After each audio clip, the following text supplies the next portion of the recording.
ওনাকে সবার সামনে ক্ষমা স্বীকার করতে হবে। সাংবাদিকদের মুখ কেউ বন্ধ করতে পারেনি পৃথিবীতে, ও করতে পারবে না। উনি একজন সাংবাদিককে মেরে দেখাক, তাহলে ওনার বাড়ির আর অস্তিত্ব থাকবে না ওখানে। ক্যানিং পূর্বে ওনার জেতা কষ্টকর হয়ে দাঁড়াবে বলে দিলাম। ক্যানিং পূর্বের বিধায়ক শওকত মোল্লা রীতিমতো হুঁশিয়ারি দিয়েছেন ডিজিটাল মিডিয়ার সাংবাদিকদের যেখানে দেখতে মারতে, তার বিরুদ্ধে কোনো খবর করলেই তাকে মারধর করতে। ওর নীতি এবং নেচার তো ওটাই। ও তো আগে নদীতে মিন ধরতো, মিন তার আবার লেখাপড়া কি আছে? সে শিক্ষিত, তার পায়ের তো যোগ্য নয়। ইউটিউবারের ভাষাও বুঝতে পারে না, ইংরাজির বোঝে না, যে মিন বিক্রি করতো নদীতে। তারপরে সিপিএম এর হারমাত ছিল, তারপর থেকে এখন তৃণমূলের হারমাত হয়ে গেছে।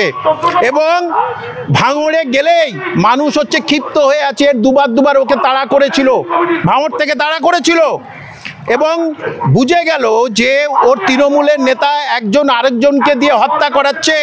সেটা কিন্তু বুঝে গেছে।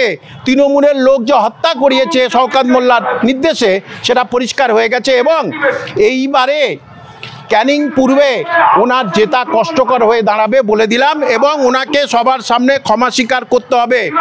যে ইউটিউবের বানানটা বলতে পারবে শওকত মোল্লা, ইউটিউব বানানটা বলতে পারবেন? আমি চ্যালেঞ্জ করলাম, আপনি ইউটিউব বানানটা বলুন। যে আবার বলছি, নদীতে মিন ধরে বেড়াতো, ফুটো মস্তান ছিল সিপিএম এর সময়। এই মুখ্যমন্ত্রী কেন যে ওকে নিয়েছে আমি জানি না। এবং বহু ছেলে, আমি বলবো জানাশোনা বহু ছেলে মেয়েদের তাদের হুমকি দিচ্ছে ভোট দিতে হবে। এবং চলে কি করে ওর চলে কি করে এটা বলতে পারবেন? মিন ধরে যে চলতো, তার এখন সংসার চলে কি করে, অত ভালো কি করে? এবং ওর পিছনে এত লম্বা চওড়া গুন্ডা মস্তান কেন? সুতরাং ইউটিউবারদের যা বলেছে তার বিরুদ্ধে ইউটিউবারদের খুব অ্যাকশন নেওয়া উচিত। এই ডিজিটাল মিডিয়ার সাংবাদিকদের মুখ বন্ধ করার চেষ্টা চলছে নাকি এরকম ভাবে? ও কে আছে ও মুখ বন্ধ করবে? আমি তো বললাম, লিখতে গেলে ওর কলম ভেঙে যাবে। ও ইউটিউবারদের কি বুঝবে? আমি তো বললাম ইউটিউব দেখতে পারে ও, তাহলে ও কি করবে? ওর করার কিছু আছে নাকি?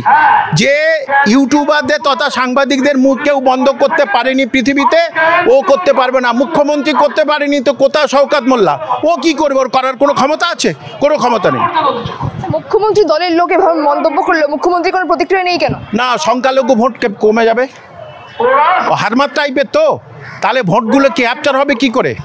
সেই জন্যে মুসলমানদের বিরুদ্ধে কোনো কথা বলবে না। মুসলমান যে মারুক, খুন করুক, ওই করুক, কোনো কথা বলবে না। বললাম তো, ছোট তমান্নার বাড়িতে দেখতে যায়নি কেন?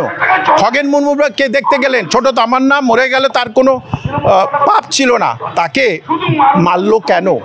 তাহলে মুখ্যমন্ত্রী যেখানে চাইবে যে আমার যাকে বগলে ধরলে অ্যারেস্ট করলে আমার সংখ্যালঘু ভোট চলে যাবে, সেখানে আমি থাকবো না। আমরা জানি সাংবাদিকতা হচ্ছে গণতন্ত্রের চতুর্থ স্তম্ভ। সেই চতুর্থ স্তম্ভের উপর বারংবার করে শওকত মোল্লা খালি বলবেন ইউটিউবার সাংবাদিকদের ধরে মারতে। কেন বলবেন তিনি? উনি একজনকে মেরে দেখাক দেখি, উনি একজন ইউটিউবারকে মেরে দেখাক, সাংবাদিককে মেরে দেখাক, তাহলে ওনার বাড়ির আর অস্তিত্ব থাকবে না ওখানে। জনগণ হচ্ছে তুলে দেবে, পুরো বাড়িটা মাটির সঙ্গে মিশিয়ে দেবে। সিপিএম এর হারমাত ছিল, তারপরে তৃণমূলে এসে রাহাজানি মস্তানি, ইয়ার কি মারার জায়গা নেই। ইউটিউবার, শিক্ষিত ইউটিউবারদের বলছেন বন্ধ করে দেবো। এত বড় স্পর্ধা, বন্ধ করে দেখান কেমন বাপের বেটা। আপনাকে 1 মাস 2 মাস 2 মাস টাইম দিলাম, ডিসেম্বর পর্যন্ত টাইম দিলে বন্ধ করে দেখান তো দেখি। ইউটিউবারদের বন্ধ করবে? এত বড় সাহস! যা মূর্খ হলে যা হয় আর কি, পেটে বিদ্যে থাকলে এই কথাটা বলতো না। সুতরাং বিদ্যার অভাব, শিক্ষার অভাব সেটা শওকত মোল্লার আছে, এবং অধিকাংশ তৃণমূল নেতার এই অভাবটা আছে। নওশাদ ভাই জিতছে, এবং নওশাদ ভাই 1 লাখের বেশি ভোটে জিতবে বলে দিলাম। ওই এলাকার যেসব স্টুডেন্ট আসছে তারা বলছে 1 লাখের বেশি ভোটে নওশাদ ভাই জিতবে। এবং ক্যানিং পূর্বতে যদি শওকত মোল্লা দাঁড়ায়, ও আবার হারবে। ও যেখানে দাঁড়াবে সেখানে হারবে।